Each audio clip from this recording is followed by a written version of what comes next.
the agency. My next guest lives in Uganda, and she says this move could actually represent an opportunity for African nations that depend on this aid. Watch.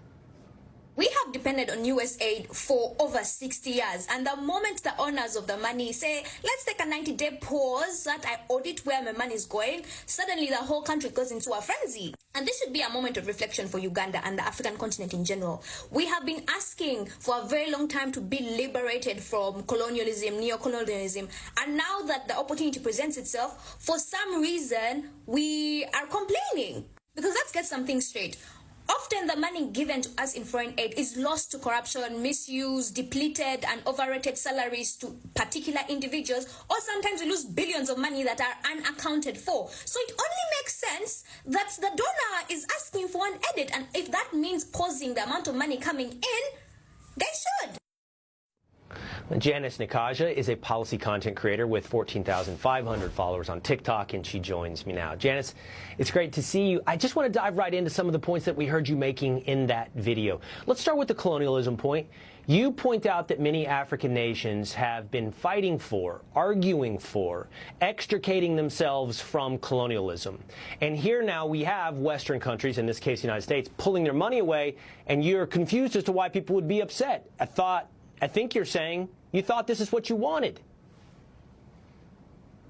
Yes, definitely. Definitely. For a very long time, we as African people, Ugandan people, always complaining about the issues that results to foreign aid and the different strings that come with it. And so this presents as a great opportunity for African nations to stop talking about strings attached to U.S. or foreign aid in general. I understand where the issue comes from, because a lot of this money largely supports individuals who live with HIV and AIDS in most African nations. And this is facing a huge devastation on that particular issue. But on the other hand, it presents a great opportunity for African nations to build more sustainable healthcare and financial systems on a global scale. Right. I think it's $6.5 billion goes to sub-Saharan Africa. But the other point that you made I want to dive into was the one on corruption. Because while you point out a lot of this aid does go to, for example, helping those with HIV, how much actually? So I want to share this with the audience first of all. USAID, $43 billion in 2023. Here's how it's broken out. $16 billion under governance, another $10 billion under humanitarian, $3.5 billion under administrative. I don't know what governance and administrative are, but people have pointed out how much overhead USAID has, Janice, on this side of the equation. Then there's the side of what happens when it gets to your side, the recipient, and how much of that is tied to corruption. Yes, definitely, because we have so many issues within our own national structure system. That's why we keep needing aid, because there's a lot of misuse with the money that we have within the system. So we keep having to outsource from elsewhere. And even in this particular way, there's always a way this money is mishandled. And that's a huge issue.